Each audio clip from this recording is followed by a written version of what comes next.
Vamos a ir a la palabra, por favor. Vamos a ir al Evangelio según San Lucas, capítulo 19.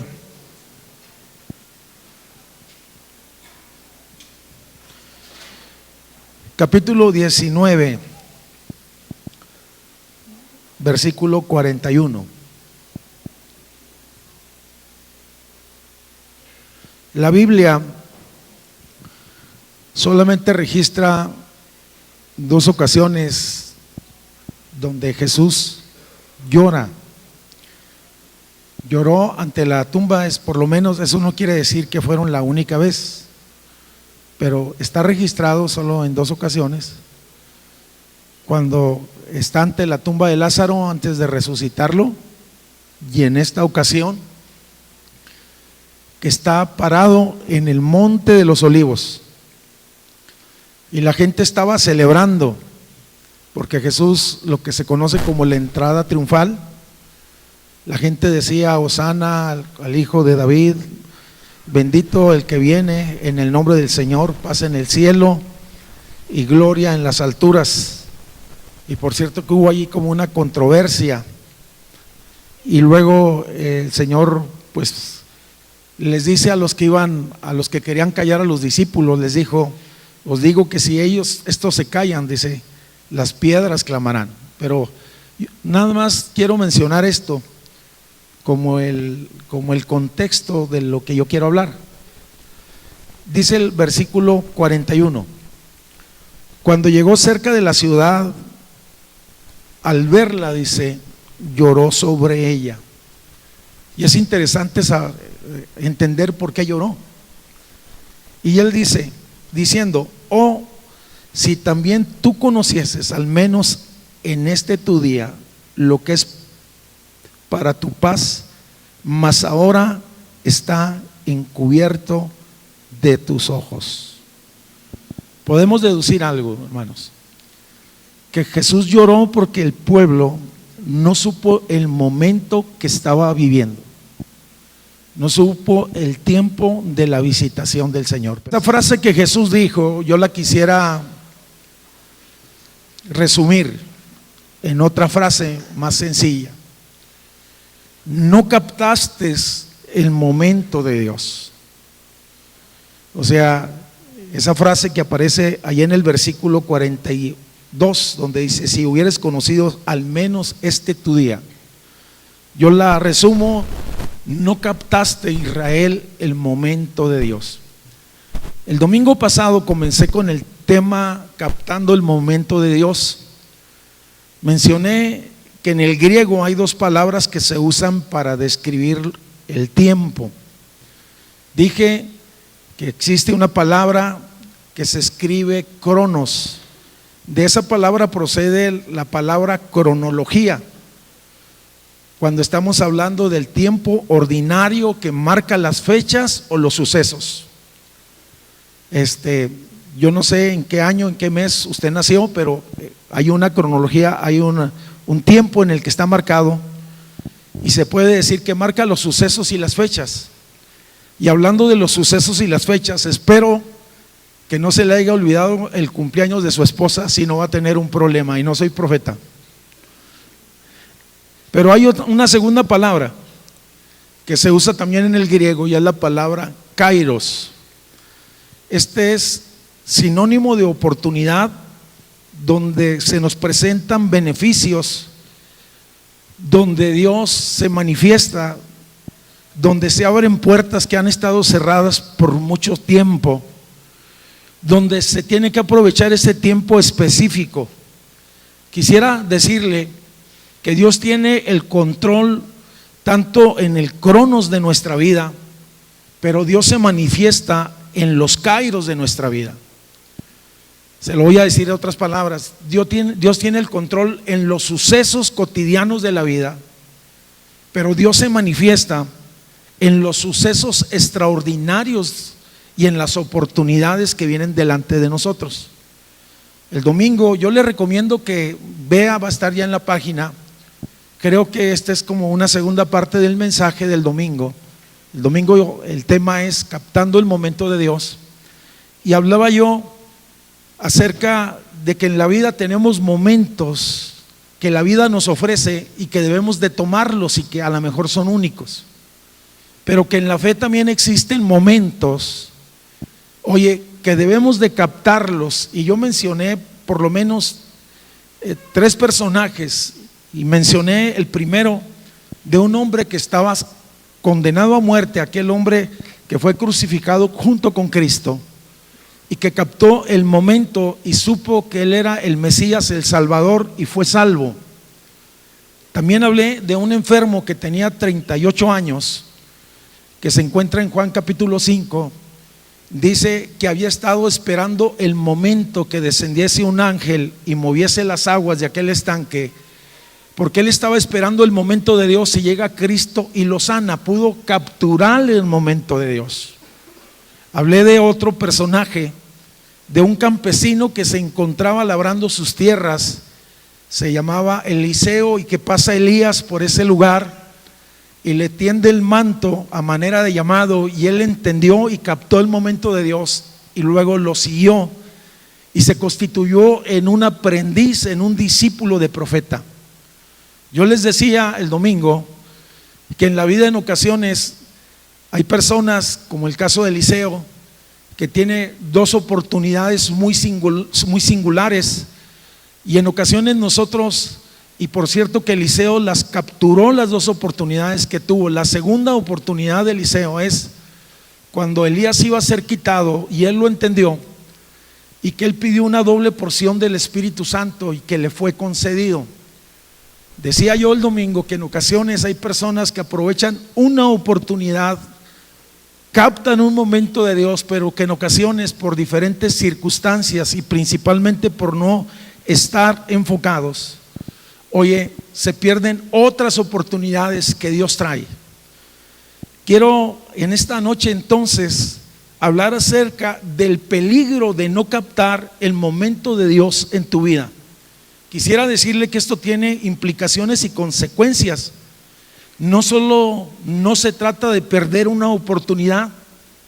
Muchos de nosotros a lo mejor hemos tenido la experiencia de que vamos a viajar y se nos pasa el camión y decimos, agarro el segundo camión. No, estoy hablando de oportunidades, de momentos específicos que los perdemos y que son únicos. Y quisiera enfocarme principalmente y detenidamente en el pueblo de Dios, en Israel. La historia de Israel habla de que cuando ellos captaron, porque ellos no solo tuvieron 1 o 2, ellos tuvieron muchos momentos muy especiales para conquistar, muchos momentos como en su reinado con los diferentes reyes, y cuando ellos captaban el momento de Dios, entonces eran bendecidos. Pero cuando no lo lograron captar, entonces hubo pérdidas y se perdieron grandes bendiciones, y por qué no decirlo, también hubo trágicas consecuencias. Quisiera manejar o hacía manera de bloque. Primero que nada, como pueblo de Israel, creo que Israel captó el momento de entrar a Egipto, y yo creo que usted conoce la historia. Y me refiero a la historia, las razones por la cual ellos llegaron a la tierra de Egipto. Ellos sí captaron el momento de entrada. Por cierto, que el medio o la llave que Dios usó fue José. Dice entonces que José llegó a ser un hebreo, llegó a ser segundo en el mando en Egipto. Y cuando hubo hambre en toda la tierra, no quiero detenerme en los detalles, sino estoy hablando generalidades, entonces Israel llegó a Egipto para ser sustentado y ser guardado y no perecer de hambre. Y el medio que Dios usó, bueno, pues fue José, y el que se conoce como José el soñador. Por lo tanto, estamos diciendo que Israel sí capta el momento de entrar, y que en algún momento dado Egipto fue un medio de provisión para Israel en el tiempo de crisis. Egipto era un sinónimo de soluciones temporales, si se puede decir, en ese momento. Era un tiempo de soluciones temporales, hermanos. Egipto era un lugar de tránsito, pero no era su destino final, ni tampoco era su tierra prometida. Dios tenía algo mayor para ellos y no era precisamente de Egipto. Dicho en otras palabras, Egipto estaba destinado a ser un lugar de paso y no de permanencia. Cuando tú ves la historia, dice que ellos llegaron y se asentaron, y de hecho les dieron un lugar muy hermoso, una parte de la tierra de Egipto que se llamaba la tierra de Gosén, y de pronto ellos se enraizaron en ese lugar. Oye, pero Dios tenía otros planes. Diga conmigo, Dios tenía otros planes. Yo le dije que era un lugar, oye, de paso y no de permanencia. Voy a tratar de ilustrarlo un poquito. A lo mejor no es la mejor ilustración, pero aquí hemos tenido personas que en algún momento dado, hermanos, han sido varios en algún momento dado, su trabajo está muy relacionado. Un músico, hemos tenido varios músicos aquí. Algunos de ellos llegan siendo músicos. Nosotros no los inquietamos para que ellos dejen su trabajo, pues es su trabajo, pero llega el momento en que hay una convicción en la vida de ellos, sin presionarlo, y ellos, yo recuerdo la experiencia por lo menos de dos, decían: es que ya no puedo tocar, ya no puedo estar ahí, y Dios les abre la puerta. A lo mejor fue un medio de provisión y de bendición por un tiempo, pero Dios tenía algo mejor. ¿Por qué no le dice al que está enseguida sufriendo: Dios tiene algo mejor? Es que hay veces vemos tan a lo corto que pensamos que si no hago lo que yo sé hacer, ya no voy a tener oportunidad. Si la bendición de Dios es contigo, te quiero decir que la bendición de Dios es la que enriquece, y no trae consigo aflicción, sino trae provisión. Por lo tanto, Israel captó el momento de entrar, pero no captó el momento de salir, y ese fue el problema. La historia dice que se levantó otro faraón que no conocía al pueblo de Israel y los beneficios que habían traído a la nación, y entonces los vio como una amenaza. Y dice que aquel faraón pensó un plan malo. Dice que decidió hacerlos esclavos. Agarraron a todos los judíos, oye, y se llevaron a los campos. Algunos dicen que hasta participaron en la construcción de las pirámides. No lo sé realmente si es el mismo tiempo histórico. A las mujeres se las llevaron a la servidumbre, se los llevaron a hacer los trabajos más viles. Yo le quiero decir algo, que el diablo sabía, o intuía por lo menos, que Dios tenía un plan y un propósito para ese pueblo y para esa nación. Oye, cada uno de los que estamos aquí tengamos la seguridad que hay un propósito de parte de Dios para cada uno de nosotros. Debemos de tener eso bien en claro.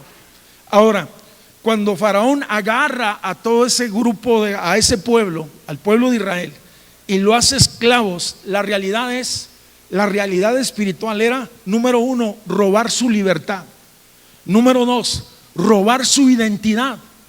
Porque cuando una persona se le roba la libertad, hermano, deja de soñar. Cuando una persona se le roba la identidad, no sabe quién es, y simple y sencillamente dice: soy esclavo de un gran imperio, y se acabó. Los esclavos no pueden pensar ni determinar. Oye, por lo tanto, el cautiverio tenía la intención de robar el destino profético de esa nación y destruir sus generaciones. Si Israel no salía de Egipto, oye, los hijos de los hijos de los hijos seguirían siendo simple y sencillamente, hermanos, esclavos. Si Dios no interviene en la nación levantando a un libertador que se llama Moisés, entonces ellos iban a morir siendo esclavos por generaciones. El problema que yo encuentro es que cuando no capturamos el momento de Dios, podemos nosotros terminar en esclavitud espiritual. ¿Qué quiere decir usted con eso, pastor? Quiero decir que Dios llega y se presenta a nuestras vidas, oye, con un mensaje de libertad, con un mensaje de gracia, y tenemos nosotros que capturar ese mensaje y esa palabra, porque Dios está pensando llevarnos a libertad. Ahora, le quiero decir desconozco la fecha de cuánto tiempo estuvieron bien, con privilegios, pero tengo la impresión que fue más el tiempo que estuvieron de esclavos. De hecho, la escritura habla 400 años de esclavitud. Bueno, fueron 400 años de permanencia en Egipto. De tal manera que en los últimos tiempos, oye, se puso la cosa tan difícil, hubo tanta opresión. Éxodo capítulo 3 que dice que Israel hasta entonces empezó a clamar a Dios. Y es cuando Dios manda a un libertador para sacarlos. Y esa es la historia del Éxodo. Éxodo significa salida. En el plan y en el propósito de Dios no era solamente romper con la esclavitud de una nación. Escúcheme, porque hay veces nosotros nos detenemos en ese punto. Hay veces nosotros pensamos que solamente el Señor quiere dejarnos, quiere sacarnos del alcohol, de las drogas o de otros vicios. Pero el plan y el propósito de Dios es más grande. El plan y el propósito de Dios para con Israel era que ellos le conocieran personalmente, hermanos. Que ellos tuvieran una experiencia plena y personal. Dios había escogido a esa nación como su pueblo. Dios se había identificado como el Dios de Abraham, de Isaac y de Jacob, el tatarabuelo, el abuelo de ellos. Pero ellos no le conocían. Vuelvo al punto, ellos estaban esclavos. De tal manera que cuando llega Moisés y se presenta y le dice: el Dios de vuestros padres, se identifica con ellos. Oye, dice que los va a sacar de este lugar. Y estoy hablando del propósito de Dios, que ellos conocieran personalmente a Dios, que ellos recibieran los mandamientos, que ellos conocieran las leyes de Dios. Y nosotros conocemos la historia. Estoy caminando a grandes pasos. Oye, y fueron llevados hasta el Sinaí. Ahí Dios le dio leyes y mandamientos. Tal vez nosotros solamente conocemos los 10 mandamientos, pero permítame decirle que fueron 600 y pico de mandamientos que el Señor les dio a ese pueblo. Oiga, tal vez los más conocidos. El Señor quería que ellos recibieran sus mandamientos, pero el Señor quería que ellos también recibieran su promesa. Y la promesa era, oye, una tierra prometida. Ahora, llega el Señor y los libera con mano poderosa. Y el Señor les empieza a hablar a través de Moisés de que tiene algo especial por ellos. Y ellos, dice, que vieron los prodigios y las señales. Eso está, vuelvo a repetirlo, en el libro del Éxodo. Habla de con mano poderosa cómo Dios sacó al pueblo de Israel. Y para llegar a la tierra prometida, Dios escogió el camino más largo, porque antes de llegar a la tierra prometida, precisamente tenían que hacer una escala en el Sinaí, donde se les iban a dar los mandamientos. Antes de prosperarlos y bendecirlos, Dios quería instruirlos. Muchas veces nosotros pensamos en la bendición sin instrucción, y eso es peligroso. Dios quería instruirlos y luego bendecirlos, conocer los principios para ser buenos administradores. Ahora, lo impresionante del caso, hermanos, es que estuvieron más de un año en el Sinaí y dijeron: muy bien, conocieron a Dios y vieron la gloria de Dios. Eso está en los primeros 5 libros de la Biblia. Habla de las manifestaciones y de la gloria de Dios. Y dijo Dios: ok, ya tienen mis mandamientos, ahora vamos a la tierra que les he prometido. Ellos habían sido protegidos, habían sido cuidados, habían sido sostenidos en el desierto. Dice que todos los días caía del cielo algo que se llamaba pan, como una especie de maná, como una especie de hojuelas, y con eso el pueblo se sustentaba. En más de alguna ocasión el Señor en el desierto les abrió fuentes en el desierto. Y creo que las manifestaciones y la gloria de Dios expresada eran suficientes, hermanos, para que ellos pudieran confiar en Dios. Muchas veces nosotros hemos sido testigos de muchas cosas, oye, de grandes prodigios o de grandes señales o de grandes beneficios, y en ocasiones nos pasa como Israel, seguimos dudando.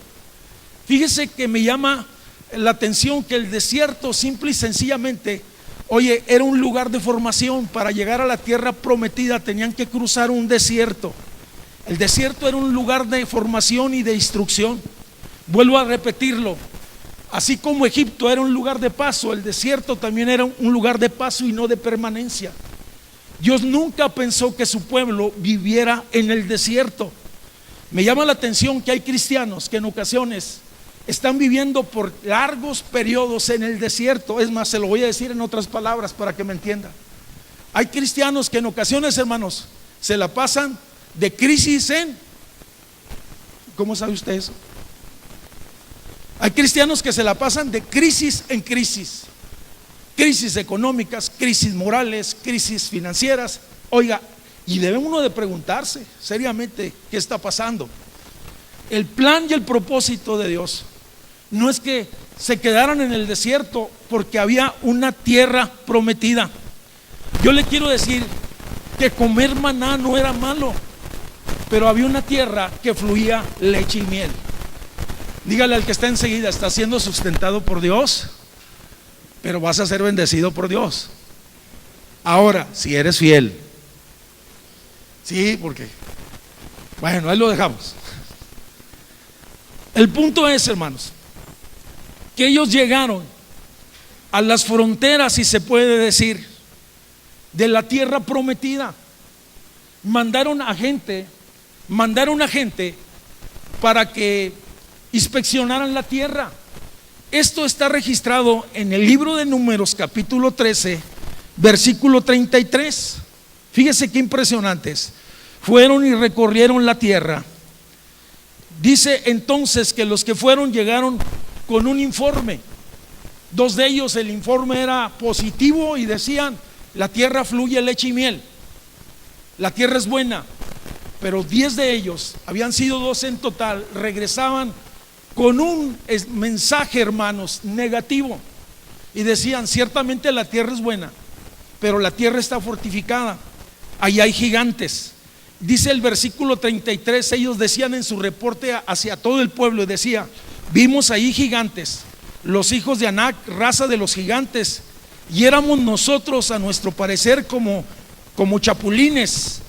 Así se sintieron, y así ante ese reto se sentían como pequeños. Entonces, cuando escuchó el informe toda la congregación, que eran miles de personas, volvemos al punto, todavía estaban en el desierto. Dice que empezaron ellos, el 14:1 empezó a gritar toda la congregación y dio voces, y dice: y el pueblo empezó a llorar aquella noche, y se quejaron contra Moisés y contra Aarón y contra los hijos de Israel. ¿No le parece así medio conocido? Nos quejamos de Dios y nos quejamos de todas las cosas que están pasando en la casa de nuestros hijos. Vamos, oye, y empezaron a quejarse y empezaron a hablar y decían: ojalá nos hubiéramos muerto en la tierra de Egipto que en este desierto, ojalá que hubiéramos muerto. Estoy hablando entonces que si no captamos el momento de Dios, quedó fuera del propósito de Dios. Se lo voy a repetir. Si no captamos, le voy a pedir al hermano que cambie la figura. Si no captamos el momento de Dios, entonces quedó fuera del propósito de Dios. ¿Cuál era el propósito de Dios? Que ellos conquistaran. Es más, ellos legalmente ya tenían el título de propiedad porque Dios se los había dado. Ahora, lo impresionante es que ellos, hermanos, decidieron no avanzar. Decidieron entonces, tuvieron temores, pusieron pretextos, inclusive empezaron ellos a decir: vamos a nombrar un capitán entre nosotros para que nos regrese nuevamente a la tierra de Egipto. ¿Qué era lo que había en la tierra de Egipto? Había esclavitud, había opresión, había miseria, a lo mejor había caldo de frijoles y unos que otros melones. Oye, pero perdieron el enfoque. Quiero que entienda eso. Cuando nos desenfocamos, es muy peligroso en la fe. Cuando perdemos el piso, hermanos, empezamos a tomar decisiones equivocadas. Dice Maxwell, me llama la atención lo que escribe John Maxwell, un escritor de libros. Dice: Tal vez había 3 razones posibles por la cual Israel no quería pasar y tomar, la tierra prometida, y que tienen que ver con este punto. Número 1, se les había olvidado que ellos eran esclavos. Bien, podrían haberse convertido en nómadas y decir: aquí nos quedamos, no nos regresamos y seguimos siendo como nómadas en el desierto. Fíjese que en ocasiones hay personas que no llegan al destino profético que tienen de parte de Dios, o al propósito, para que no se oiga tan grande, al propósito que Dios tiene para nuestra vida. Y en ocasiones nos quedamos en el desierto y nos quedamos frustrados y nos quedamos hablando y refunfuñando y nos quedamos insatisfechos. Tal vez, dice Maxwell, se habían olvidado de que en su pasado eran esclavos. Segunda cosa que él dice: se habían sentido cómodos en esa situación. Nunca se ha puesto a pensar el por qué en ocasiones hay personas que no avanzan, ni en la vida, ni en los negocios, ni en la fe. Se lo voy a repetir: hay personas que no avanzan ni en la vida, ni en los negocios, ni en las cosas de Dios. La razón es que se han sentido cómodos así. Se han sentido cómodos con estar en esa condición espiritual. Se han sentido satisfechos con lo que han alcanzado espiritualmente. Se han sentido satisfechos con lo que han alcanzado, a lo mejor en el plano personal, en los logros. Vuelvo a decir, se habían olvidado de su pasado, se sentían cómodos ante esa situación, o pudo también haber sido lo que se expresa: tener temor al futuro y enfrentar nuevos desafíos, como ir y tomar la tierra que tenían delante de sí. La tierra estaba habitada y Dios ya se las había dado. Fíjese, nada más quiero que razonemos esto así brevemente. Si Dios los había sacado del imperio más grande del mundo y los había librado del ejército más poderoso del mundo de aquel entonces, ¿qué venían a hacer los cananeos, los fereceos, los heteos? ¿Qué venían a hacer? Nada. Simple y sencillamente porque Dios estaba con ellos. Así como cayeron los egipcios, así como fueron ahogados los egipcios en el Mar Rojo, así, era simple y sencillamente lo que Dios esperaba, era que tuvieran una plena confianza en Él.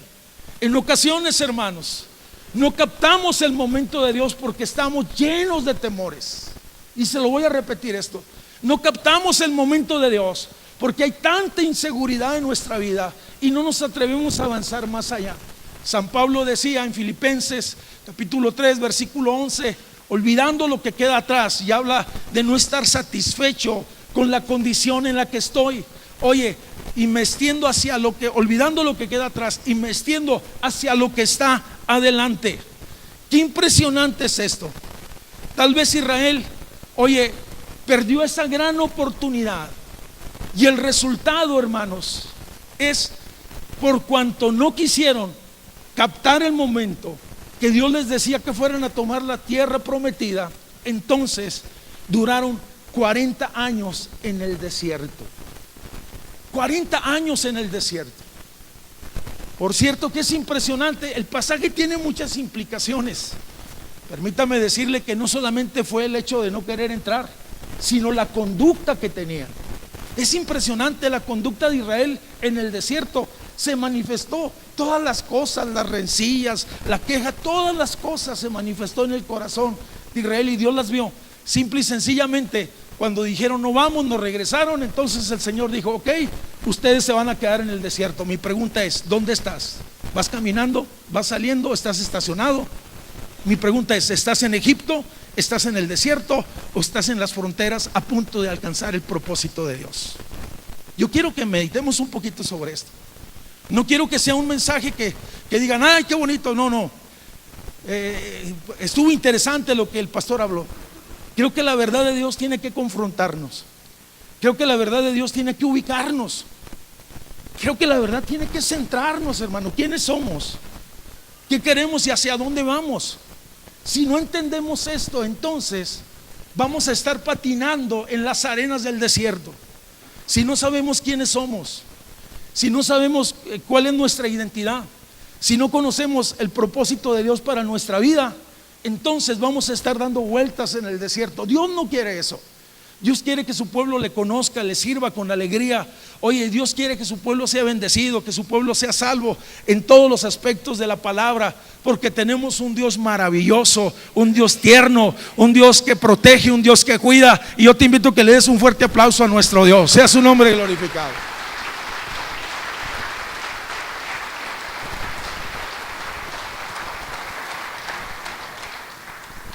¿Y sabe qué dijo Dios? Le dijo a Moisés: ninguno de esta generación entrará en la tierra prometida. Dice: voy a levantar otra generación. Dios se tuvo que esperar 40 años para que el propósito de Él se cumpliera. Dios no tiene prisa, ciertamente, pero en ocasiones nosotros, con nuestras actitudes equivocadas, truncamos o detenemos el propósito de Dios. Y a esto me refiero como iglesia. En ocasiones nuestras actitudes equivocadas hacen que el avance, oye, se detenga en cuanto al propósito que Dios tiene con nosotros como iglesia. Porque así como existe el propósito de Dios para una persona, lo mismo existe el propósito de Dios para una familia, y lo mismo existe el propósito de Dios para una iglesia. Pero nuestras actitudes son las que hacen que se demore o que llegue el propósito de Dios en los 3 niveles que estoy hablando. 40 años. Me imagino, hermanos, y dice que toda aquella generación, a excepción de Josué y de Caleb, fueron a los únicos que se les permitió entrar a la tierra prometida. Fueron a los únicos. Es más, Moisés tampoco entró. Solo el Señor le permitió que la viese de lejos. Oye, antes de que muriese, y dicen algunos que hubo una manifestación y le mostró la tierra y le dijo: lo que yo prometo lo cumplo. Dile lo que Dios promete lo cumple. Moisés, esta va a ser la tierra que le voy a dar a los hijos de Israel. Nunca se ha puesto a pensar en un detalle, que estaba la promesa y que Dios había dicho: ninguno, hasta que muera toda esta generación. Véngase, usted es el que me ayuda, hermano, véngase por acá. Ya lo tenemos aquí de planta. Un aplauso al hermano, hermanos, porque me aguanta todo. El domingo se puso un bonete de plástico y se dejó un mechón. Bueno, ahí está en el video. Imagínense, hermanos, que ya tiene 40 más 20, como unos 60 años, y es el último de esa generación. Todos los ojitos estaban puestos en él. Todos estaban puestos a ver en qué momento el Señor se lo llevaba. Pásele. ¿Qué es lo que le quiero decir? Que cuando se murió el último, entonces se activó la promesa. Y el Señor dijo: es tiempo de conquistar. ¿Y sabe qué hizo el pueblo? Porque tenían la historia. Y hay veces nosotros aprendemos por revelación, y hay veces aprendemos por trituración, por las malas, para que mejor me entienda. Hay veces aprendemos por las buenas, porque Dios nos enseña, pero hay veces aprendemos de manera tan dolorosa que no debe de ser así.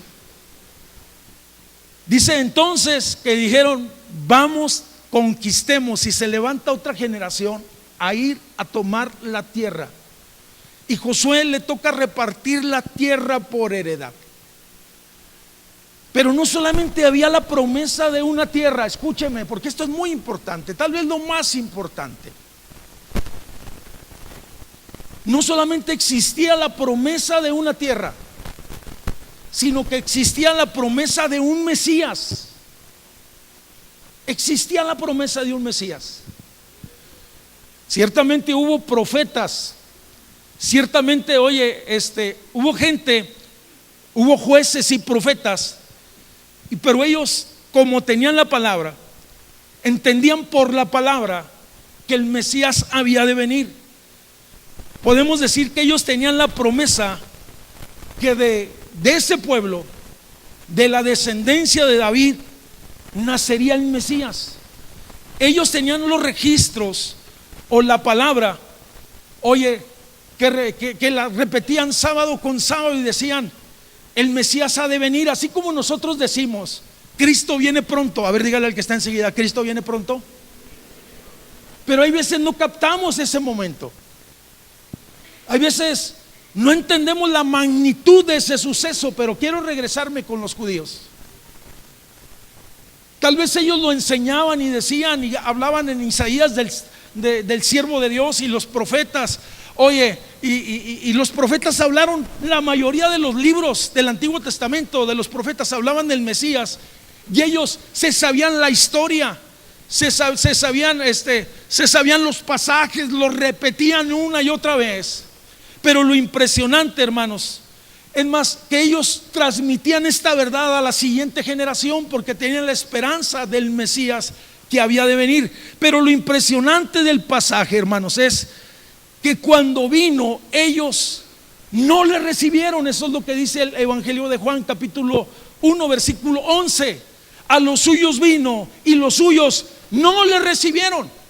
Y tal vez algunos no entendamos la magnitud y tal vez digan, ¿por qué razón no le reconocieron? Si lo estaban esperando a Cristo, al Mesías, al ungido de Dios, al que había de venir, ¿por qué cuando llega y se presenta? ¿Por qué cuando nace de una virgen dicen que es hijo de fornicación? ¿Por qué empezaron a dudar de la profecía y de la palabra o de la persona? Oye, te quiero decir que ellos tenían otra concepción del Mesías. Y ahora vuelvo a aplicar el principio que estoy hablando. El peligro de no captar el momento de Dios. Ese es el tema. Existe un peligro de no captar el momento de Dios, y en este caso la persona que Dios había enviado. La concepción, y en ocasiones, qué impresionante es esto. Los conceptos que en ocasiones nosotros tenemos se convierten hasta en fortalezas mentales. Ellos estaban esperando un Mesías que llegara y conquistara. Oye, no esperaban un Mesías que en lugar de la fuerza de la espada usara la fuerza del amor.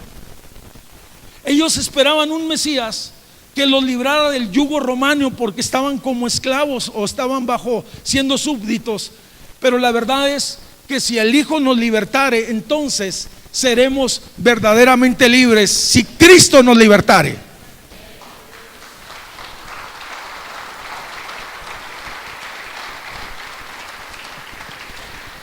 Ellos esperaban un Mesías que llegase como los otros emperadores, en un caballo, oye, blanco. Por cierto que en el Apocalipsis así será su entrada. Oye, pero llegó simple y sencillamente, en el capítulo que acabamos de leer, dice, llegó en un asno, y por cierto que era prestado. ¿Sí sabía que ese burrito era prestado? O sea que no era ni de los discípulos ni de él. Alguien dijo, la única ventaja es que tenía 0 millas o 0 kilómetros. Ellos esperaban ese Mesías.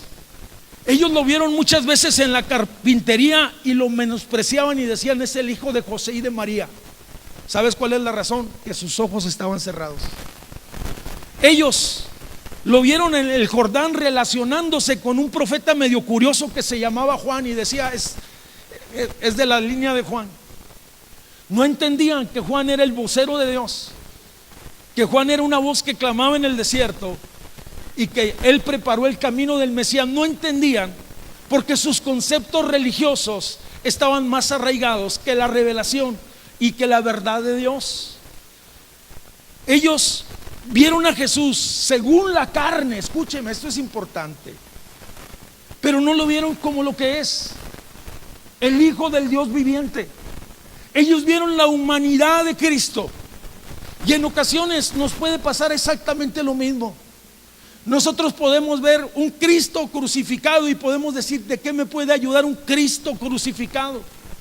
Permítame decirle que Cristo ya no está crucificado, que fue sepultado, pero que resucitó al tercer día y que está sentado a la diestra del Padre, y que todo el séquito celestial da gloria, honra y alabanza, porque es el que vive para siempre. Es un Cristo vivo.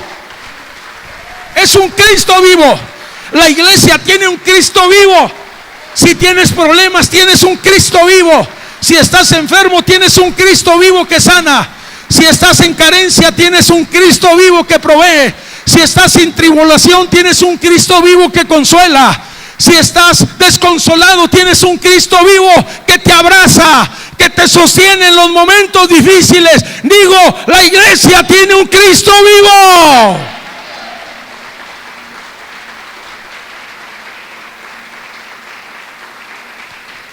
Le voy a decir algo, hermano. La verdad es que hay veces andamos como el hermano Cornelio Reina, arrastrando la cobija y ensuciando el apellido.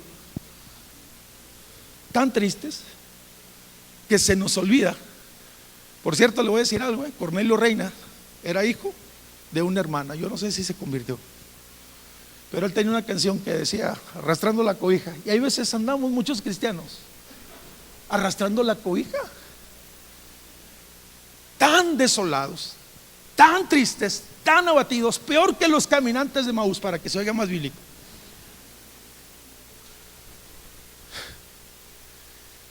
¿Qué le estoy diciendo?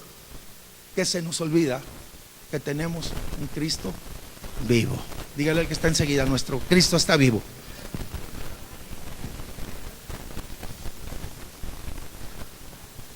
Conocemos la historia. Vuelvo al punto. Ellos vieron a Jesús según la carne y no lo pudieron interpretar. Es más, fíjese qué tontera, hermanos. Ellos hasta cuestionaban la autoridad de Cristo. En más de una ocasión hasta lo tentaban y le decían: si tú eres, o tú qué dices de esto. Qué ignorantes, queriendo ser sabios, se volvieron necios. Lo tentaron en varias ocasiones. Es más, y fue más allá, hermanos. Ellos lo crucificaron, lo entregaron a los romanos. Pero una semana antes de que lo entregaran, Jesús, movido por el Espíritu Santo, dice que llega al Monte de los Olivos. Es un lugar alto. Jerusalén queda abajo. Y lo que se conoce como la entrada triunfal, el pasaje en el que arrancamos. Quiero repetir ese principio que está ahí. Si no capto el momento de Dios, termino como los fariseos, los saduceos y los religiosos, con el entendimiento velado. Esto es muy serio, hermanos, más serio de lo que usted se imagina. Pero volvemos al pasaje del Monte de los Olivos. Jesús llega, se le había puesto, se había aprovechado por ahí un pequeño burrito, y entonces empezaron a descender como se hacía con los reyes. Y por cierto, hermanos, que lo que preocupó a los romanos no era tanto la persona, sino la multitud de personas que él arrastraba. Porque entonces empezaron a escuchar en el Monte de los Olivos que empezó la gente a gritar y a expresar lo que antes decíamos: Hosana al que viene en el nombre del Señor, viva el Rey, en otras palabras. Y me imagino que, oye, los romanos, las autoridades empezaron a preocuparse, pero más los demonios en el infierno. Había un reconocimiento público, si se puede decir, aunque la gente lo veía como el rey terrenal y no como el Mesías, el ungido, el Cristo, el enviado para salvación. Pero eso despertó los celos. Y antes de entrar a la ciudad de Jerusalén, es el versículo que tomamos, dice entonces que Jesús llora por la ciudad de Jerusalén, y llora porque no entendieron el momento que estaban viviendo. ¿Cuántas veces hemos perdido oportunidades para poder ministrar a alguien? ¿Cuántas veces hemos perdido tanto el tiempo y nos hemos entretenido en tantas cosas que no hemos extendido el reino de Dios, porque no hemos entendido el propósito de Dios y no hemos captado el momento de Dios? Si esto se nos queda en esta noche, yo me daré servido como pastor, créamelo. Que salgamos con un pensamiento diferente y con una visión diferente. ¿Cuántas oportunidades no ha tenido usted para consolar, para hablar, para bendecir, para orar por alguien? Y ha dejado ir esa oportunidad única.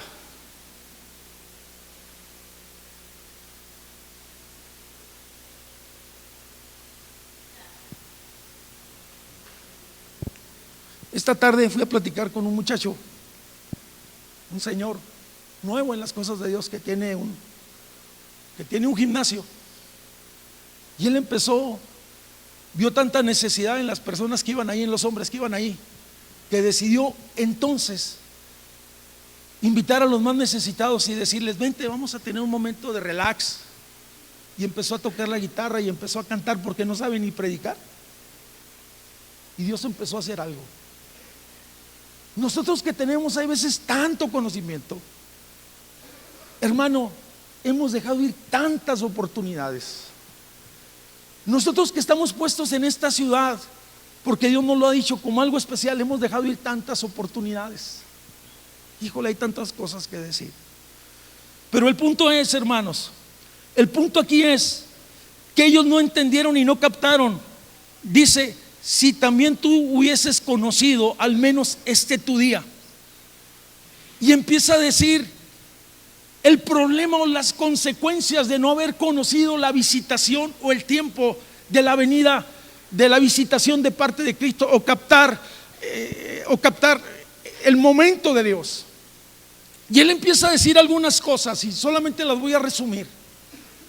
Pero cuando empieza a hablar del versículo 42, empieza a decir en el versículo 43: porque vendrán días sobre ti cuando tus enemigos te rodearán con vallado y te sitiarán por todas partes y te estrecharán. Por cuanto Israel no recibió la visitación de parte de Dios, entonces iba a quedar siendo presa del enemigo. Si no captamos el momento, terminamos siendo presa del enemigo. Se oye muy fuerte, se lo voy a decir en otras palabras más suavecito. Si no captamos el momento de Dios, vamos a terminar siendo presos de las circunstancias. Y si te fijas y examinas el pasaje detenidamente, dice: te van a rodear, te van a oprimir, te sitiarán y te pondrán en estrecho. En otras palabras, dice: hasta hambre vas a tener. Eso es lo que significa el pasaje. Vendrán los enemigos y te sitiarán. ¿Por qué razón? Porque no conocieron el tiempo de la visitación. Segunda verdad en el pasaje: si no capto el momento de Dios, pueden ser afectadas también mis generaciones. Dice ahí en el versículo 44: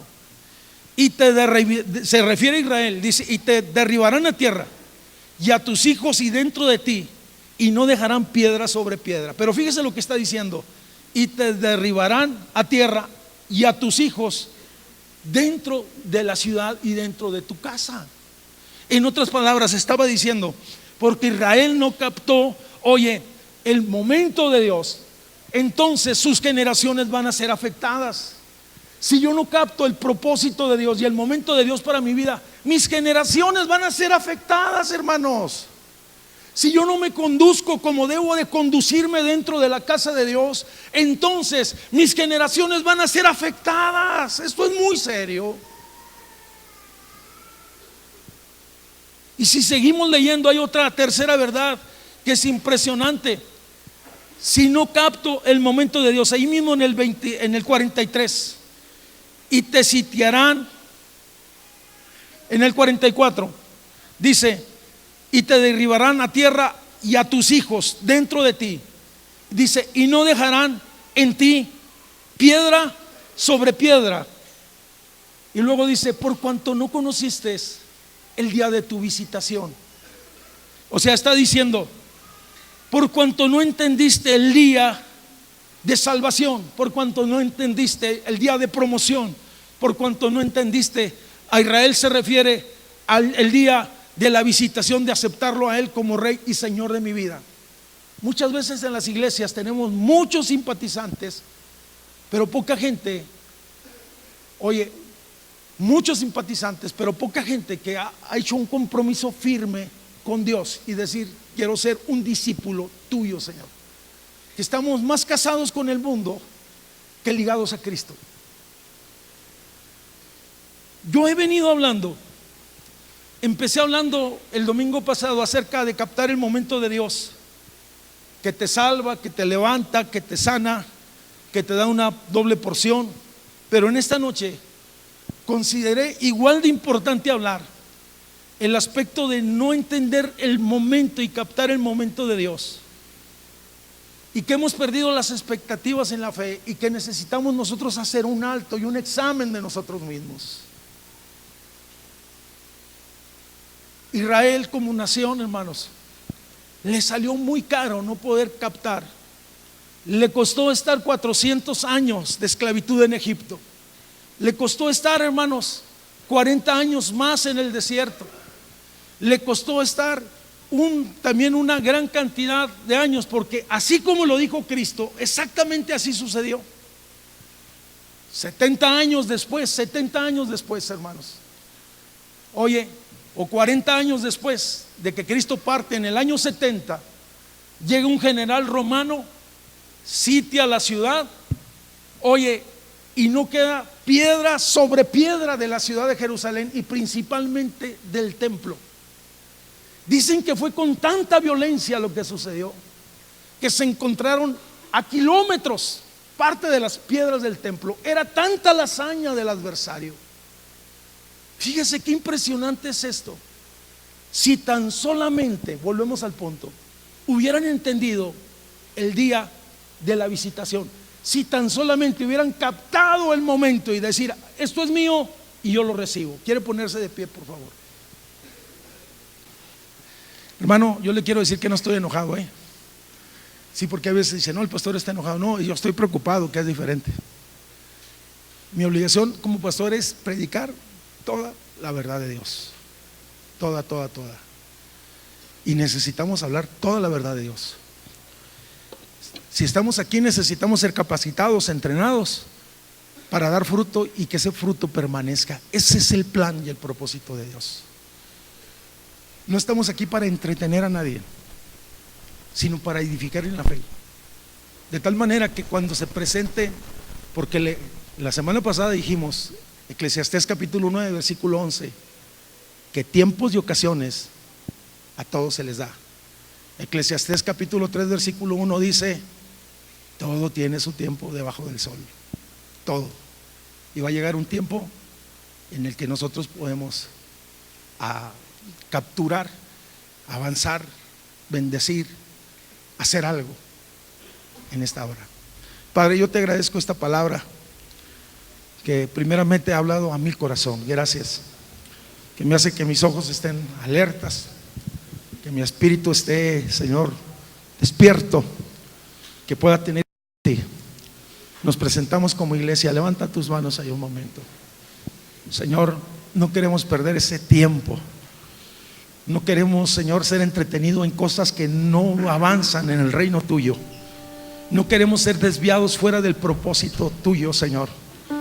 No queremos, Señor, entretenernos en cosas que solo nos retrasan en tu propósito. Permite, Señor, que podamos como iglesia avanzar firmes, avanzar, Señor, al llamado que tenemos, puesto los ojos en ti, el autor y consumador de nuestra fe. Padre, en el nombre de tu Hijo amado, Señor, yo pido en esta hora que como iglesia podamos captar, Señor, en este 2015 tiempos y ocasiones, que podamos maximizar, Señor, Señor, lo que tú quieres hacer, que capturar ese momento. Abre nuestros ojos para ver, Señor, ese momento. ¿Cómo vas abriendo espacio? ¿Cómo vas sanando? ¿Cómo vas liberando? ¿Cómo vas planificando? Queremos estar en eso. Queremos ser parte. Si algo vas a hacer en esta ciudad, Señor, cuenta con nosotros. Tómanos en cuenta, Señor. Abre nuestros oídos espirituales. Perdona nuestros pecados. Cúbrenos con tu sangre preciosa, Señor. Necesitamos de ti. Perdona toda falta, perdona toda transgresión, perdona toda incredulidad, perdona toda contienda. Perdona todo aquello que te ofende, Espíritu Santo. Señor, te necesitamos urgentemente. Señor, te necesitamos. Te necesitamos, no solo en el plano de iglesia, sino en el plano familiar. Cumple tu propósito con cada familia aquí. Señor, que haya salvación, que haya restauración, que haya vida y presencia, Señor, en las familias. Que tú testifiques, Dios, que tu mano se extienda. Clamamos por familias completas sirviéndote. Clamamos por nuestros jóvenes. Clamamos por nuestros adolescentes. Padre, clamamos, nos levantamos, hacemos vallado. Son nuestros hijos. No permitas que se pierdan. Señor, levanta a los que están caídos. Tu mano sobre ellos, Dios eterno. Clamamos, Señor, como personas. Padre, abre nuestros ojos para entender los tiempos y las ocasiones, las oportunidades que tú abrirás.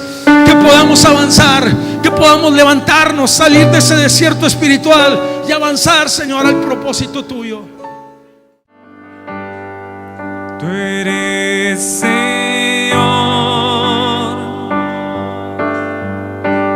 mi esperanza, como ninguna. Vives en mí,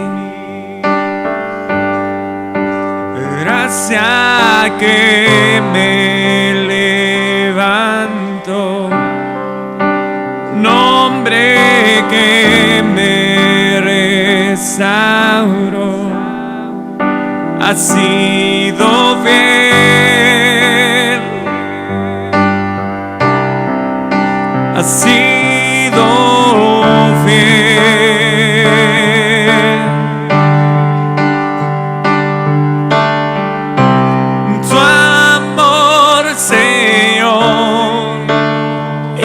Hasta los cielos,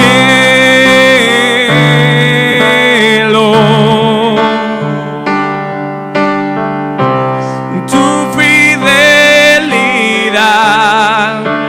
nunca fallará.